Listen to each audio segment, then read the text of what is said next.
Hello again, it's Noob, and I think the title of this video is saying like Dragon versus Eagle, because we have a padlock made by a company or a brand called Dragon, and an Eagle padlock, which Eagle are an American brand. They say that they're America's first lock makers since 1833. I don't know how true that is, but we have a Dragon padlock and an Eagle padlock. I don't know where this Dragon one was made. I imagine actually somewhere in the East. You can see it's very worn, but you can just about make out the dragon's head. There's the eye just there. And despite being aesthetically different, they are inside very, very similar, albeit that this is a lot more basic. So here's the key for the dragon padlock, and you can tell something is a bit up there. The bitting looks a bit off. When you insert the key, it feels, well, very strong spring just there.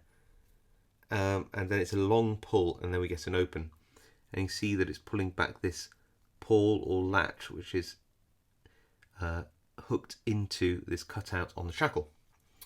So, yeah, what's going on inside there? Well, this is a very, very basic lock. I don't even think there's warding inside. This just reaches up around and grabs hold of a latch. Best way to demonstrate that is by using a skeleton key. Here's a skeleton key. What do we mean by skeleton key? We mean skeletonized, and you can imagine that this is just that key but without all the extra bits.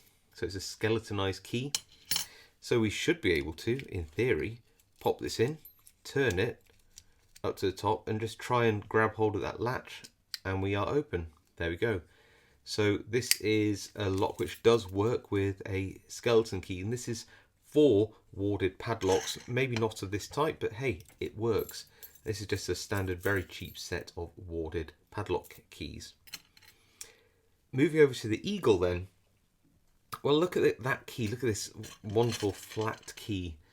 And this, well, that looks quite intimidating.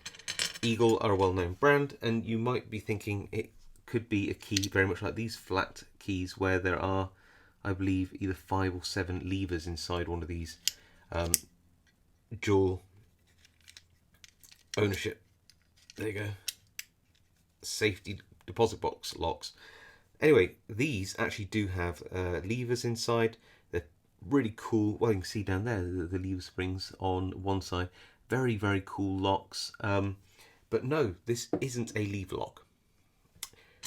This is another warded lock, albeit the wards are significantly thinner, so you do have to position it just right.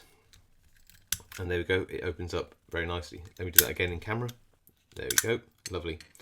You can't really see what's going on inside particularly, but it is pulling back that pawl there. Can you see it? Now, how do we open that one? Well, in a very similar way, albeit we just need one bent piece of wire, and then we need to go in and find where that latch is, and it's in there somewhere. You've got to get the right position on the warding.